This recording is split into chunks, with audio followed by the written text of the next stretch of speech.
Yeah, I don't think so. I mean, but at the same time, I don't know enough about the Valdez situation. I think, as I've learned, that has to come into light.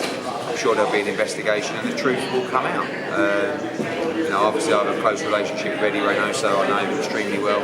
I see him as an outstanding person. In this situation, sometimes there are many reasons that could be the truth, but the truth will come out in these findings, and then we'll go from there. You described this fight with Josh Warrington as a potential career ender. Josh was with you, he went to Frank Warren, Frank got the belt, so he then defended in Leeds as well. Since he came back to Matchroom, he's had to vacate the belt, finds himself with a lot to get to Mauricio Lara. Do you feel a sense of responsibility as a promoter that Josh Warrington is in this position with Matchroom? A little bit, or even though it was out of my hands. Because when we signed Josh Warrington, we did a big press conference at Headingley, having done a deal to stage the Kanzu fight there, with Kanzu signed to fight for the Ring Magazine belt. Unfortunately, when Josh Warrington didn't want to fight Kid Galahad, he had no choice but to vacate the belt. He then lost to Mauricio Lara. So although I don't feel any of it was our fault, of course I've been part of that process where it's all fallen apart for him. So I want him to win so desperately on Saturday, but at the end of the day, you have to fight and you have to win. And if he wouldn't have beaten Mauricio Lara, we probably would have been here on Saturday fighting Kanzu or someone else. But unfortunately he lost that fight and he's got to try and put it right on Saturday. Have you kept it in your hands though, because from that Mauricio Lara gets signed, Galahad the belt is still with Galahad at Matchroom. Matchroom kind of benefit from essentially the expense of Josh Warrington? No, I mean I think obviously we've heavily invested in the division, and the fighters that we've invested in have come through and won world titles. So I would have rather Josh Warrington won that fight against Mauricio Lara, and who knows what would have happened with everything else. But in the meantime, yes, Kid Galahad signed with Matchroom, he's got an IBF championship. Lee Wood signed with Matchroom, he's got a WBA championship. But we desperately want to see Josh win on Saturday night. Can I ask you about the situation with Anthony Joshua? You've left Sky now, but you and Sky find yourself on both ends of the field trying to get AJ signed to either platform. What's the position there? Wrong. I saw this a lot. There's a big difference, in our contract of Anthony Joshua. Anthony Joshua is with Matchroom. Okay, we don't push him towards Sky or DAZN. We push him to the best commercial deal for him, in association with 258 and Freddie, and of course AJ, who is the boss. So we're not looking to bring AJ to DAZN. Is that deliverable for DAZN? Is it deliverable? Yeah, is that not objective for DAZN? Yeah, of course. Every broadcaster would love Anthony Joshua, and that's the problem that we're faced with now, because Sky, of course, see BT, DAZN, Amazon, so many different broadcasters have the desire to land Anthony Joshua. Sky, great platform for pay-per-view. He's hit some incredible numbers there, and right now it's just a focus on Usyk. But in the situation of AJ, it's not the choice of Sky or Matchroom and DAZN. AJ's with Matchroom, and we will work together commercially for the best opportunity for him, and we will look at all opportunities. As I said, sit down with 258 and the team and make the best decision. More from me. Just wanted to ask about, just wondered if you came out and said that he'd take $5 million to fight Chris Eubank Jr. Is that viable? And also, he came out on social media and said that he hadn't been paid his full purse for the Canelo fight. Quickly taken down. Can you tell me what the position is there? I don't know, really. I spoke to him about that, and he quickly took that down. He's been paid absolutely full purse of that fight. After the social media post? Or? No, before that. And then he put another one out saying I made him a multi-millionaire, so I was a bit confused. But I think in terms of the $5 million, I think that's about the right price for the fight. I think it's a huge fight. But I also think that Billy will need time to not just recover from the injury, but get back into shape. Do you know what? I'd love to see Billy back in the ring. He's a tremendous fighter. And when I watched him come out against Canelo, I thought he looked tremendous. Not just in the fight, but in the whole atmosphere. And he's the kind of character that can fight in those scenarios. So I hope he returns. Don't forget, he's also managing fighters with Dante Dixon and others as well. And I want to see him back in the sport because I think it's what he enjoys doing.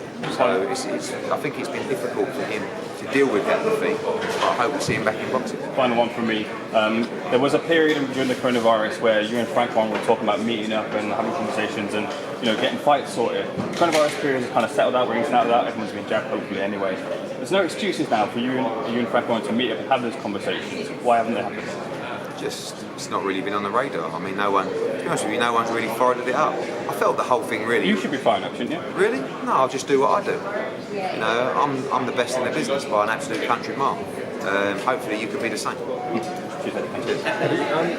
Katie Taylor is in a bigger fight than most suggest, David Diamante told me. Do you agree with that? Yeah, because I think Jennifer Hearn is the mandatory challenger. She's a former world champion. She's also a big lightweight as well. But I think that she's the favourite in the fight. I think that a lot of people, Katie's coming up, I think 35 or coming up to 35, people are sort of sitting there hoping, saying at some point, will she deteriorate or will she get a little bit old? I don't think so just yet, so hopefully she can win on Saturday and then we can move forward and make the Amanda Serrano fight. I think that's the ultimate fight to make. Maxi Cruz seems to never stop going. If he wins this season with all the top guys at 135, the world is his oyster. Yeah, it's a tough fight. It's a different kind of level to the level that he's been boxing at. And Straffon, you know, I think Maxi's got a good style to beat Straffon. But again, like with Lara, Straffon's almost similar. We just don't know how good he really is. Like, is he a top world-class fighter, or is he just a tough Mexican with heart that can punch? So we'll find out on Saturday. Away from this card, we've seen that Sky and Boxer have teamed up. They've taken what we thought was a few of the fighters. Savannah Marshall was one that I was a little bit surprised about, because you were definitely pushing out, speaking about making that fight with Clarissa Shields.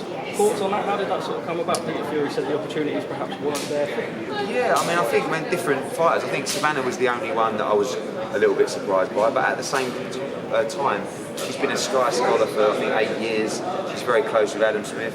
And you know, with Huey and Savannah and those guys, I spoke to MTK, their advisor as well, the fighter's advisor, Daniel.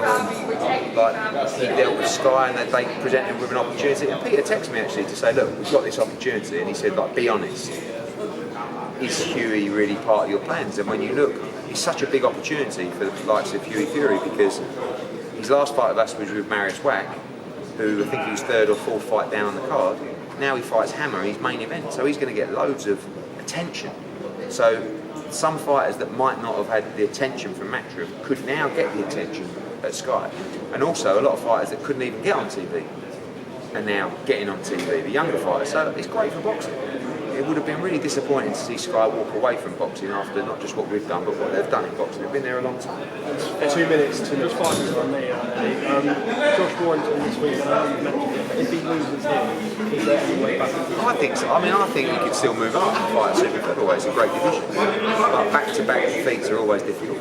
Eddie, talk to me about the increase of price for $7.99. How do you feel the reaction's gone down with the fans? Really good. I mean, other than standard modes, but I mean, I think anyone with half a brain cell would know that $1.99 was the introductory price. I think most people felt it would go to $9.99. I think the key really is when you look at, obviously Saturday's a huge night as well, so's Liverpool and Fowler in the undercard, but the keys are things like the Dillian Whyte fight. You know, where you've got a night that is £20 with Sky, is now $7.99 for the same product, but also with a month full of fights as well. Yeah. So there's another big show to be announced in December and in November as well. The key is to produce those fights that would have been Sky pay-per-view as part of your monthly subscription. Of course, we're doing that with Dillian Whyte. I think Saturday's close. Smith Fowler, great fight, not a pay-per-view fight, but still a great card. Another big pay-per-view fight coming in December, so that's when you start looking at value. And again, our US schedule, which a show will be announced this Saturday on air, and also November and December as well. So I think, next week we've got Friday night we're in Austria, Hergovic. Saturday night we've got La Raja against Sharrett, with Jordan Gill. I think Dalton Smith's on in Austria, John Ryder. It's every week, and that's what we want to get to with the Zone, is to having a show basically every single weekend. And Eddie, talk to me about the return of Dillian Whyte. He's returning in October at London.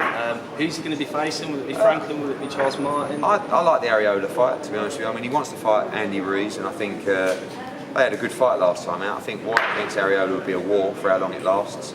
The EBU have ordered him to fight Marco Hook, which was a bit of a strange one. We haven't really thought about that. That came through the last couple of days. Jermaine Franklin has actually signed an agreement to fight Dillian Whyte. He's 20-0 from America. But I think of those guys, I would, from a profile perspective and a US perspective, I would choose Areola. And finally, I spoke to the WBC president last week. He told me that Jake Paul's great for boxing. Do you think he's great for boxing? I don't think he's doing any harm. Yeah, I mean, it's quite remarkable what those guys have achieved. Like, if you look at the show, it was pretty impressive. I mean, as a promoter, I watched him come out. I mean, what was there, 15,000 people there, loads of hype. I'm sure it did great numbers. The product, in my opinion, is not great. Like, they can't really fight, and I think when you talk about a novelty act, it's only novel for so long.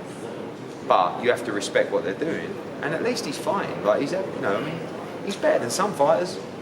think he's better than Fury, Tommy? Like, it's not Tyson, obviously. No, I don't. I mean, I heard Tommy Fury look dreadful, but you know, Tommy's a young fighter, and you know he's a boxer, but I've no idea who'd win that fight. But I just don't think Tommy's a big enough. Like for me, if I'm Jake Paul now, I'm going. Let's be honest, it's getting a bit boring, and it's going to get harder to make this kind of money. Let's just fight Conor McGregor or someone like that. Let's go to the bank and let's make it at 170 something if you can get down there, and just let's almost end this thing. Do you know what I mean? Because it's gonna, like, I haven't watched the whole fight, but I watched some of it and it was pretty bad, and it's gonna get worse and worse. Yeah. So I think just cash in. But I think what they do, I don't see any harm to boxing. I think the biggest thing is it puts boxing under more pressure to produce, because they're doing good numbers. Like, I don't know what, I mean, sometimes you hear 500,000, sometimes you're 1 million, even if it's anywhere in the middle. Manny Pacquiao did 200,000 buys. So you have to be careful in the sport that this doesn't become the norm, because I don't want that. What numbers are designed? Big numbers. I mean, every show at Fight Camp was pretty much double the audience of our previous Sky show. So, you know, we're in a great position. Now we have to keep the schedule nice and strong with the inevitable increase in price. But many people thought it would be a lot more expensive than $7.99. So, but we have to keep the volatility of the schedule and the quality of the schedule. Go on, 2 more minutes. Do you think you mentioned Jake Paul, Conor McGregor? Do you think Jake Paul could beat Conor McGregor? No. Not even in boxing rules. Not talking UFC in a cage, but no. I think with Conor, I don't know enough about his history, but I do believe he has some kind of sort of amateur pedigree in boxing. Like Tyrone Woodley didn't do anything. Like he just followed him around. And by the way, I was actually joking about it the other day with my old man, because I said, someone said to me, "Would you fight Jake Paul?" To me, and I'm like 250 pounds or something like that, right? And I'm thinking, well, I'd have to cut a leg off like that. And my dad said to me, "You know something?" He said, "You'd be fucked after a round." And he's true. So one thing I do give Jake Paul credit for is he does 8 threes. That ain't easy, you know. And I know it wasn't at a ferocious pace, but you have to respect him for getting in there. And he took a couple of right hands. But they're very clever, these kids. I mean, don't forget, I did a fight with Jake Paul against Anderson Gibb, and I did Logan against KSI. They're very bright people. So, and he's putting the work in. But I just think now, if I'm him, I'm not going to just take average money and get beat. I want to take it to the, you know, I want to say to Conor McGregor, Conor, what are you doing in MMA? This does 2 million pay-per-view buys, this fight. We're both going to make a fortune. None of us will get hurt, which is the important thing. So, what's the latest with Demetrius Andre? So he's going to fight in November. I keep reaching out to BBC about a Charlo fight, but I must have the wrong number, so I don't get any replies on it. Jason Quigley's there. I would like to see Felix Cash fight, to be quite honest. If I can't make a big fight, I'd rather give an opportunity to a Brit, you know, or Jason Quigley. I heard you were heading up to Sheffield to see AJ. Have you been to see him since? Saw him last week at the Sky promo. Relaxed, in great shape. He's got great sparring. Just flown some more sparring in today, actually. He feels good. People saying Usyk's his toughest fight. Possibly. I mean, I still think there's question marks, isn't there? I mean, listen, maybe Usyk has now adapted to the heavyweight division, and he's going to be a major problem. Or maybe you'll get what we saw against Chisora, which I don't think would be good enough to beat AJ. Eddie, you saw Frank put on some of his fighters on the Jake Paul card. Is that something you would potentially look into doing, putting some of your prospects on a Jake Paul undercard or a card of that kind? Done it about 3 years ago. Yeah. Would you want to do it again? I would. I don't think I would do another YouTube fight right now, a YouTube fight. And I don't actually class Tyrone Woodley against Jake Paul as a YouTube fight. I class that as a fight. To be honest, I don't see why we shouldn't class that as a fight. It's 8 3-minute rounds with 10-ounce gloves on. You know, one of you guys could go and try and get a license and go and have a fight. So, but I think the model works well. When we did KSI against Logan Paul, I put Devin Haney on, put Billy Joe Saunders on, and last Saturday they put Daniel Dubois on and Tommy Fury on. It's great for them. You know, I mean, when have they ever boxed in front of an arena like that? With 15,000 people. I don't think they're boxing an arena with 5,000 people. So, big eyes in America. I think it was good for Dubois and Tommy Fury. And any sort of potential fights on the other card with Dillian Whyte show on the first? Yeah, we got a press conference here tomorrow. No, at the weigh-in. We'll be announcing some big news for something that's very interesting coming up, and a fight that will be on the undercard for that fight on October 30th. And there'll be another Smith Fowler, Warrington, Lara type undercard. We're going to stack these things from top to bottom. Eddie, Maxi, if he comes through the fight with Giovanni Strapon, Devin Haney needs an opponent. We'll find Maxi using Devin Haney. I'd like to give him the opportunity. I just feel like we're under a bit more pressure to come up with a bigger name, really. Like, you know, if it's not Jojo Diaz, then it's Richard Conley. You know, I believe that's a good fight. But, you know, I like giving opportunities to UK fighters, so maybe Devin will come over and fight him over. Adam Smith at Sky Sports referred to your venture at the Zone, likening it to Frank going over to Box Nation. Your reports on that sort of comments? Yeah, I think if you look at what's behind the Zone and you know, their plans, I think that was a little bit of a strange comment. But they've got to try and come out fighting. Johnny Nelson gave a decent interview yesterday. And they're a good platform. I mean, but I feel like when they said, "Oh, we don't need a front man anymore," it's a massive mistake. Massive mistake. I mean, look at what I'm having to do now to talk to you lot. You know, luckily I'm only doing it for half an hour. Normally I'll be doing it for 3 hours. But that's your job. So when you do Sky Show, who's going to come up here and talk to you? Well, what do you make of Ben Shalom?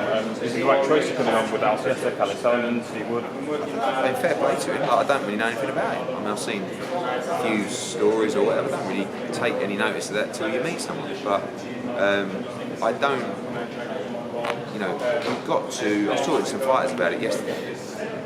It's all very well saying it's about the fighters, and it's always about the fighters, of course it is. But when the fighters are training or sleeping or not wanting to talk to anyone, it's your obligation as a promoter to drive their profile, to be out there pushing the machine, speaking on their behalf.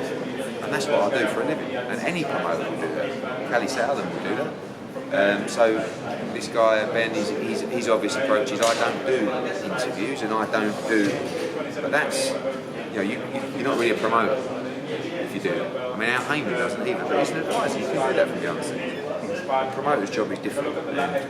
You can't really rely on Adam Smith to get out there and beat the drum about these shows, and because it's a different audience, it's a different world. You can't engage with those people. So, but honestly, people keep asking, what do you think? I think it's great, because I want to feel like there's competition.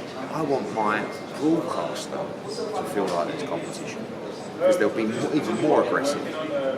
And you know, it's great. And look, this is a young guy who's got. I know he's not a boxing guy and he doesn't have that experience, but he's somehow carved out these dates. Good luck to him. What's the bigger void to fill?